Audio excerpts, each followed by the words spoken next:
And Leader Kolb joins us tonight from Rochester. Leader, as always, thanks for your time. It's good to see you. Good to see you, Liz.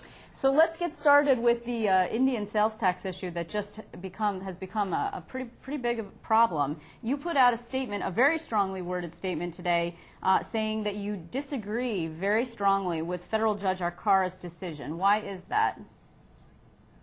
Well, first and foremost, in 1994, mind you, that's 16 years ago, the United States Supreme Court clearly stated that New York State has every right to collect the sales taxes on non-Native American sales. And there's no two ways about it. It shouldn't even be a decision to be reconsidered. Further court actions basically just stated that there had to be a clear enforcement mechanism put in place, the collection method.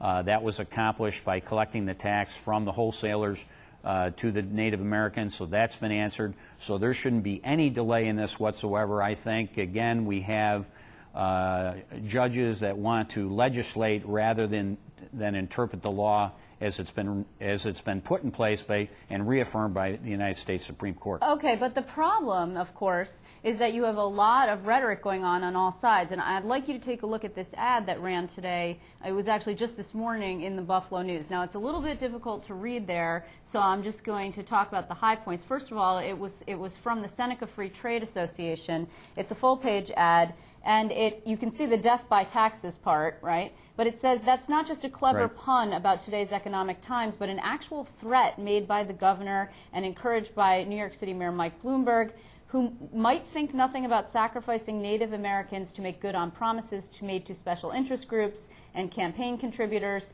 And here's the quote: "When Native Americans are beaten and killed in the days to come, it will easily be defended as we are just doing our jobs." Okay. Now, I think that has to do with the fact that the governor said there might be violence and death, and there has, in fact, been violence, at the very least, in the past. At least three other governors, Kerry, Mario Cuomo, and George Pataki, have all tried to do this, and to no avail.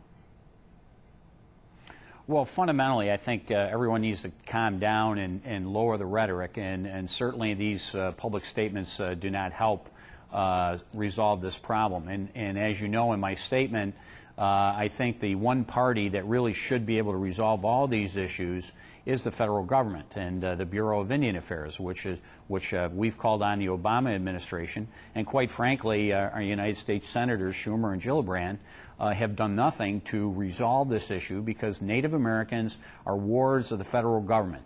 And they've had the jurisdictions regarding the treaties, what can be done, what can't be done, also what is really reservation land and what isn't.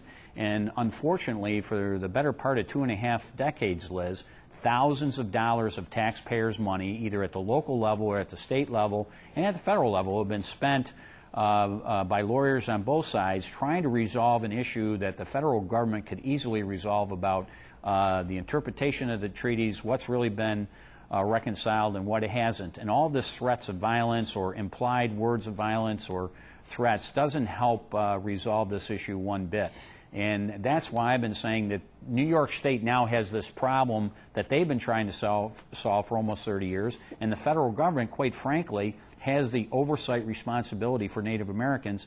And the reason I think we're in this mess is because the federal government hasn't done its job in terms of resolving the issues at hand. Okay, well, I'm not so sure that wards would be the word that the Indian nations would use. Certainly they think that they're sovereign, but I do know that the federal government, of course, has a role to play here. And so what exactly could the federal government do? I mean, particularly since, as I mentioned, we're talking about years, and you mentioned since 1994 that the court weighed in on this and said it was in fact legal. I mean, that is a long time. What is it that the Obama administration could be doing that it is not doing at this moment? Well, certainly I think one of the issues has been what really qualifies as reservation land. Currently, for instance, in my district, land is being acquired from property owners, private property owners, and what is believed to be turned into protected reservation land where taxes can't be collected. And I think that's a long-running dispute as to whether that's accurate or not. And, of course, the Bureau of Indian Affairs supposedly has the decision-making authority to determine what it qualifies as a reservation land or not. These are still open items. In terms of taxes, the U.S. Supreme Court has already resolved that. And certainly if you're going to put a nation within a nation, quite frankly, where's the equality to the American citizen, the non-Native American that's paying their taxes and trying to pay their bills, and why is we setting up, if you will, a self-funded enterprise that basically is not subject to any of the laws of this country? And I think this is what the federal government has to resolve, is those types of issues from what I'll call it from the 30,000 foot level, so that then we can not have these tax disputes and reservation land disputes. Well, I'm sure that Governor Patterson clearly agrees with you. Mayor Bloomberg, the New York City mayor, I think agrees with you too. Now, he's been a campaign contributor to the Assembly Republicans, and as we talked earlier about rhetoric and some inflammatory language, he said he advised Governor Patterson to get yourself a cowboy hat and a shotgun and take a stand on the New York State Thruway. Now, the governor said that was inappropriate language. The Indians have called for an apology at the very least and the mayor's resignation at the most. Where do you stand on this particular comment by Bloomberg? Well, I think the comment was totally inappropriate. You know, the mayor is sort of a freewheeling, free-thinking sort of guy, and sometimes I think maybe he was trying to be funny, and I don't think there was a funny or inappropriate comment whatsoever. You're not going to resolve these emotional issues by making further emotional statements, and that's what I'm saying, is that everybody needs to calm down, but we also need to get some resolution to these issues, because I can just tell you from my district alone in Seneca and Cayuga County, all the county and local officials, private property owners and businesses are very, very concerned over all of these issues and the fairness and what's going to happen to their property and their future. And this is why I'm advocating for our congressional representatives and our United States senators to intervene and bring a resolution and get everybody together to resolve the issue once and for all. And let's get it out of the hands of the lawyers and get it out of the hands of the courts, where the only people who are making any money right now are lawyers. Do you think that Mayor Bloomberg should apologize? I just think that if it would help calm, shall we say, the sensitivity of people, yes, it doesn't hurt to say, hey, I shouldn't have probably said that, I'm sorry, and then we can move forward. I don't think that would hurt one bit.